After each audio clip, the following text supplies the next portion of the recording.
Welcome to Done Pretending, the podcast where healing meets authentic living. I am your host, Susan Houston, storyteller, mentor, and believer in the power of truth to set us free. This is your sanctuary for the soul, a safe space where we peel back the layers of judgment and fear to uncover the beauty of living real. Each week, you'll hear stories of courage, resilience, and transformation that remind you it's never too late to become who you were created to be. Welcome back to Done Pretending. I am Susan Houston, your host, and I wanted to tell you today about a random Tuesday that I had when I cried in my car. I was not in a crisis, and it was not because anything was wrong. Exactly. I had just done the thing that I had talked about for years. I walked away from a decades-old career. I walked away from the title, the role, and the version of me that everybody counted on. I finally chose myself instead of shrinking to fit a life that had gotten too small. And as I sat in my car in that parking lot with nowhere I had to be, I realized I had no idea who I was.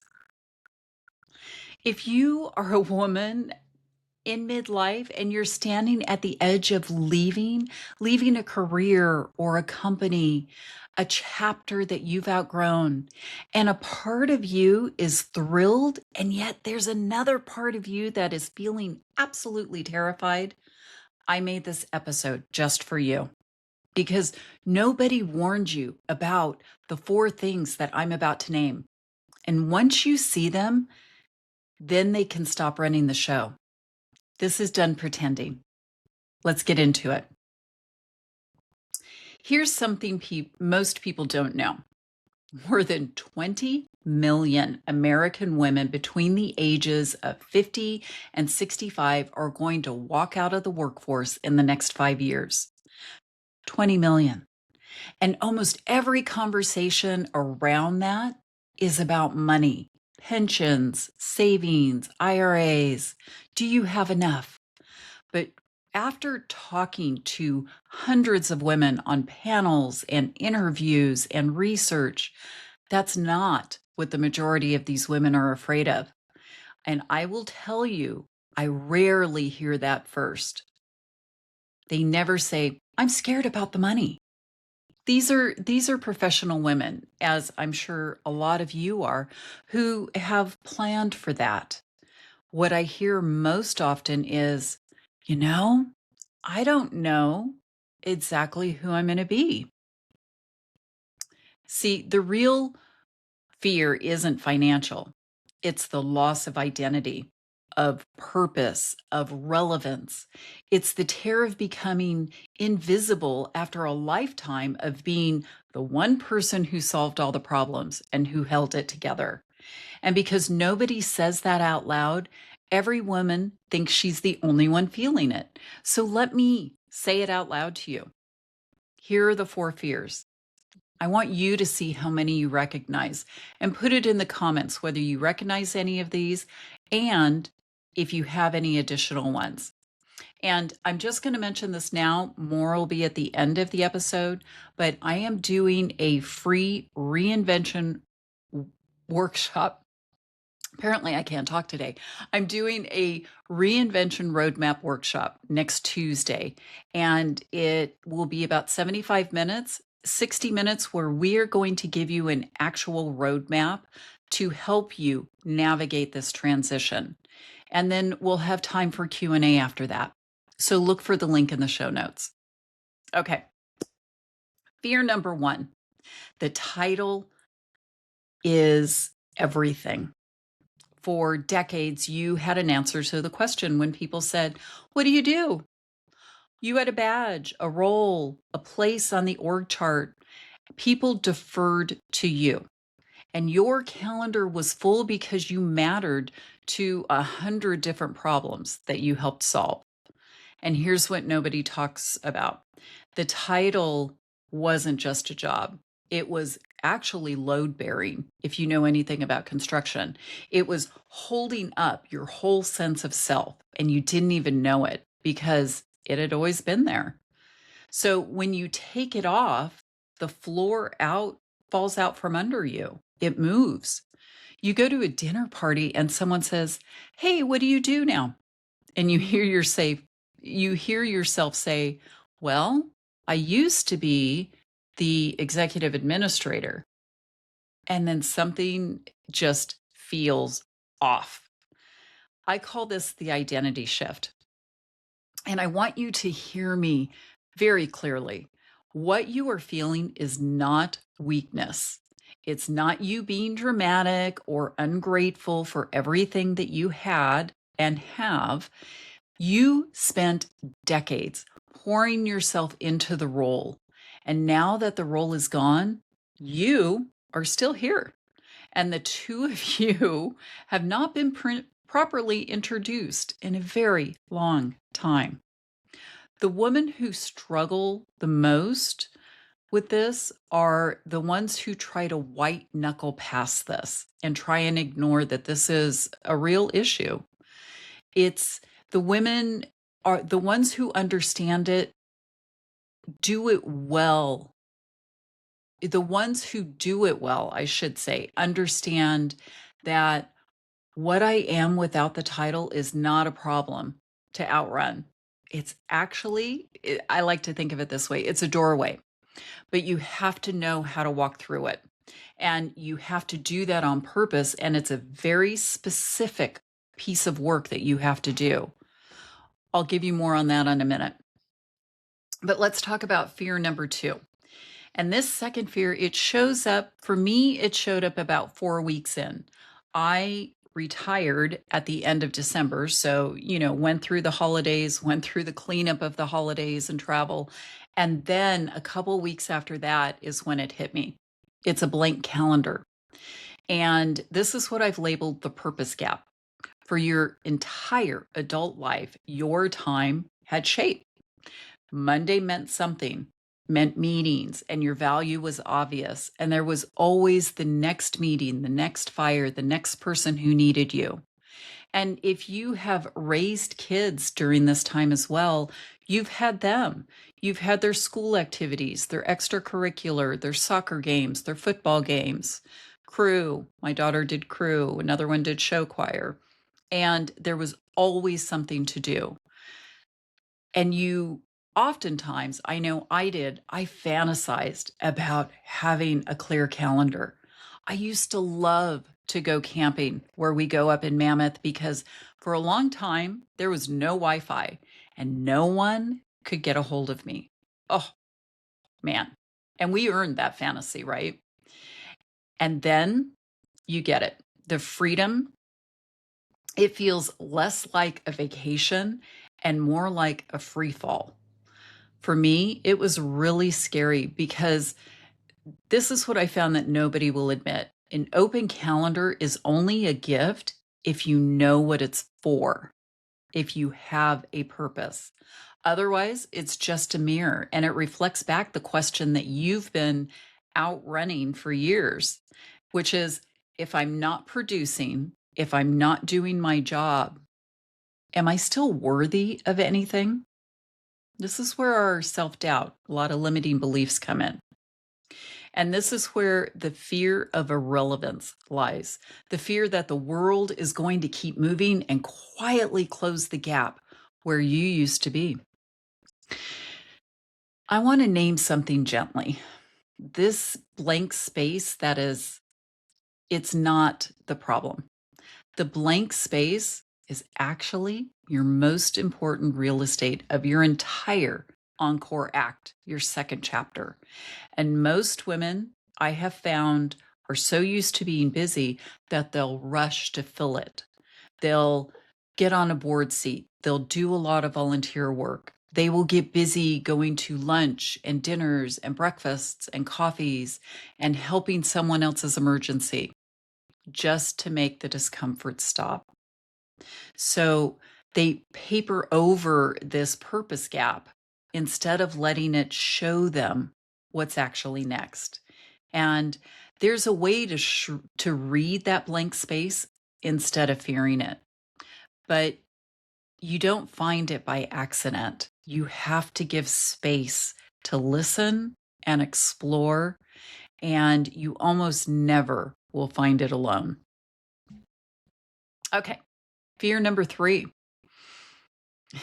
You all know how I feel about people who think that us women in midlife are washed up. The best years are over. Well, you know, I have said we are just getting started. So, this third fear is it too late for me? It's the quietest and it's actually the most damaging. It's a little voice that will make you question, oh, I think it's too late to start something new. I'm not ready to reinvent myself. I don't have the skills to do that. The window was your 30s and 40s, or so I've been told. And you spent most of those building the life that you are now leaving. So you missed it. Wrong. I gave a TEDx talk recently about this, and it's called Secondhand Doubt: Why You Don't Trust Your Own Success. The whole idea about this, the whole voice in your head is telling you that it's too late, telling you that you're not the kind of woman who gets the old second chapter. Well, that voice was never yours to begin with. You inherited it, a lot like secondhand smoke. You inhaled it, and it's toxic. And it comes from a culture that decided that women have a shelf life, from a generation that was taught to be grateful and quiet and not too much. Don't ruffle any feathers. From every time someone told you to be realistic, that is secondhand doubt. Did your mom ever tell you that? Man, my mom used to tell me that. I had this dream of being a pilot when I graduated high school. And she would look at me and just say, Susan, get real. You've got bills to pay. Just go get a job. And I believed her. These secondhand doubts we pick up from people that we trust the most. And we pick it up like an accent. It just happens. We didn't really choose them. But here's why this one matters the most than the other 3 combined. Any of us, any woman can survive losing her title. We can sit in the discomfort of a blank calendar. But if you believe deep down that the best chapters are behind you, you will self sabotage the next one before it ever starts. You will talk yourself out of the dream in the making. And I almost did in that parking lot. The most accomplished women that I know carry most of this doubt, believe it or not, because they worked harder. They climbed higher. They had to really put themselves out there. And the louder that voice whispers that, oh, you're just lucky, not good, not because you built the skills to do it. It really makes you, what's the term? Imposter syndrome. It makes you feel like you have imposter syndrome, like you didn't belong. You end up not trusting your own success because somewhere along the way, you were never taught to. Now, that's not a flaw you fix with a pep talk. It's a pattern. And if you've studied neuroscience at all, our brains love patterns. But those patterns can be interrupted. And once you see the difference between your voice and the borrowed one, you can overcome them. I've been working and teaching women to hear the difference in that. It's at the heart of everything that I do. And then finally, fear number 4. This 4th fear is the one that ties the other 3 in a knot. You're doing this alone and no one around you understands. I definitely felt this because on the outside, you look successful. You've got life handled because you always have. And you're not someone who falls apart in front of other people. And depending on the situation that you're in and your life partner, you may not even feel safe to fall apart in front of them. Many times what I've heard is the partners of these highly accomplished women think that and tell them, "Oh, you should just enjoy the rest. Go play some golf."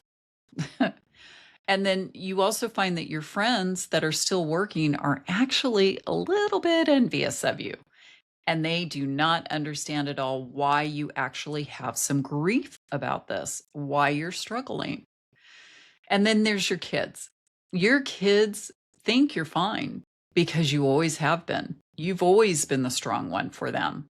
And you do what you've always done. You hold it together. You navigate the single hardest terrain of your life with no map and no company. This is the part that almost broke me, and it really makes me sad to hear this. I have learned over really the last probably 10 years how important community is, because all of this, trying to do it alone, really is unnecessary. It may not be your immediate family and it may not be your closest friends, but you need to find that group of people who are in the same boat as you. This identity shift, the purpose gap, the secondhand doubt, they're all very real and they are very well known. They have a shape, if you want to put it to that. And there are women on the other side of them. And if you come together with those type of women, you will learn the pros, the cons, the missteps, the tears. You can identify with it all together. It was never meant to cross this alone in the dark. And this is actually a bridge from the life that you're leaving to the life that's actually yours now. Funny enough, I call it the bridge in our roadmap. And it really is the culmination of the work that we're doing. You can stand at the start of it white knuckled and guessing, or you can be handed the map and walk it with women who are walking it as well. So let me tell you, from my experience of interviews and research and everything that I've learned, and after living this myself, these four fears are not signs that you're doing it wrong. In fact, they are just predictable things that are going to happen, but nobody prepares you for them. Our generation, I think I'm technically Gen X. There are so many of us in this boat right now. And your corporations, your HR departments, they may give you a good exit interview, but they really do not prepare you for what's on the other side of that. And that's what I am trying to do now. Every woman hits the title, the blank calendar, the borrowed doubt, and the loneliness. And they hit those fears roughly in that order. It's not random. And that changes everything because a fear you can't name owns you. But a fear you can see on a map, that's just the next stretch of the trail. Many of you know I am an avid hiker. And I like to think that I had my plan after I left my position all figured out. I had my trail mapped out. Well, the reality is I had it mapped out in my head. I didn't give it enough deep consideration, and I didn't have anyone to guide me. I didn't have my Garmin and my All Trails telling me where to go. So I'm not going to hand all of these steps out to you today because really the real reinvention isn't a tip that you can catch on a podcast and you can do in your kitchen. You know, you could listen to this in your car while you're making dinner, but this is a path that you walk. And I want you to know as you leave today, there is purpose and it can be filled. You can do that. And there is an identity shift and it can be made on purpose instead of by accident. And there is a way to separate your real voice from the secondhand doubt that actually has already been in your head for a very long time. And there is a bridge. You do not have to find it by yourself. That's what I do. That's the whole reason this show has been called Done Pretending, because you are done pretending the old life still fits. You are done pretending that everything is fine. Did you know that's the number one lie in America? I'm fine. Well, I'm strong enough now to admit I'm not fine at times. I was not fine shortly after I left my position. And I am here to show you the way across. So here's what I talked about earlier. Here's what I want you to do. Take the time for yourself and sign up for this free workshop. I'm calling it the Reinvention Roadmap webinar. It's Tuesday, June 30th, and it's exactly what it sounds like. I'm going to give you the actual tools and the map for you to start your journey. The terrain that you just heard me name, it's the order that comes with it, and it will show you where the bridge begins. It's the overview I wish someone had just introduced me to before I left. And if you're in a position where you have been laid off and you're struggling with all of this is for you too, because it's never too late to start. It's free, it's live, and I am limiting the seats in the room so that we can get a lot of really great interaction. So if this episode landed for you and you felt it at all, or you know someone who's in this position as well, share it with them. It's not a coincidence that this is coming up.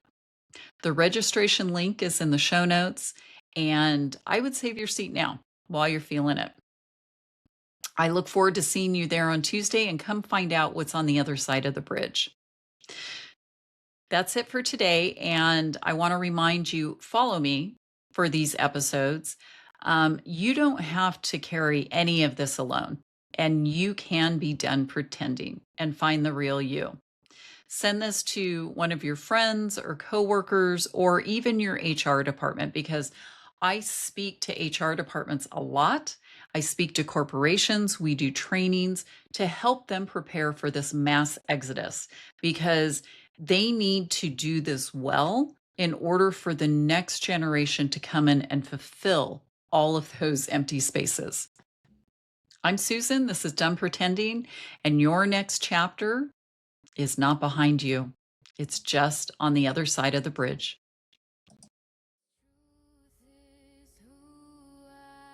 Thank you for joining me on Done Pretending, where healing meets authentic living. If today's conversation moved you, share this episode with someone who needs to hear it. And if you haven't yet, be sure to follow the show and leave a review. Your words help this message reach more hearts around the world. Remember, you are seen, you are loved, and your story has the power to set others free.